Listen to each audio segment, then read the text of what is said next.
नमस्कार साथियों। आज हम उस महामानव को याद कर रहे हैं जिसने अकेले दम पर भारत को संगठित किया, विदेशी शासकों को हराया और एक सामान्य बालक चंद्रगुप्त मौर्य को सम्राट बना दिया। वो थे माइनस आचार्य चाणक्य, जिन्हें हम कौटिल्य या विष्णुगुप्त के नाम से भी जानते हैं।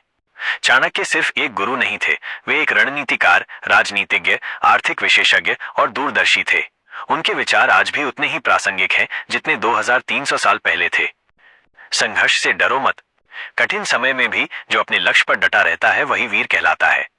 जब चाणक्य को नंद वंश के दरबार से अपमानित किया गया, तब उन्होंने प्रतिज्ञा की, मैं इस राज्य को समाप्त कर दूंगा। और फिर उन्होंने चंद्रगुप्त को गढ़ा, तैयार किया और इतिहास बदल दिया। सीख, अगर तुम्हारे आत्मसम्मान को ठेस पहुंचे तो उसे आंसुओं में मत बहाओ, उसे हथियार बनाओ और खुद को इतिहास में दर्ज कर दो। बुद्धि बल से बड़ी होती है। शिक्षा सबसे बड़ी शक्ति है जो व्यक्ति को अंधकार से प्रकाश की ओर ले जाती है। चाणक्य कहते थे कि युद्ध सिर्फ तलवार से नहीं, नीति और बुद्धि से जीता जाता है। सही समय पर सही निर्णय लेना ही एक नेता की सबसे बड़ी पहचान है। सीख, अगर आप शारीरिक रूप से कमजोर हैं, कोई बात नहीं, यदि आपकी सोच तेज है तो आप सबसे बड़ा युद्ध भी जीत सकते हैं। समय का महत्व समझो। समय को बर्बाद मत करो, क्योंकि समय तुम्हें बर्बाद कर देगा। चाणक्य स्पष्ट कहते हैं, सोने वाला सिंह भी भूखा मर सकता है। मतलब ये कि प्रतिभा भी बेकार हो जाती है अगर मेहनत न की जाए। सीख, अगर आपको सफलता चाहिए तो सोचना बंद करो, काम करना शुरू करो। स्वाभिमान और आत्मबल ही असली ताकत है।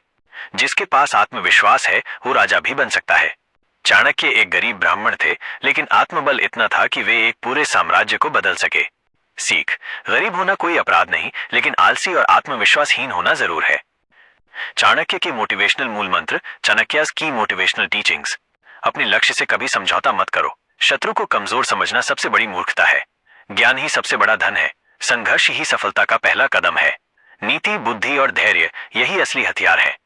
जब तक जीवन में लक्ष्य नहीं होगा, तब तक जीवन भटकता रहेगा। चाणक्य नीति,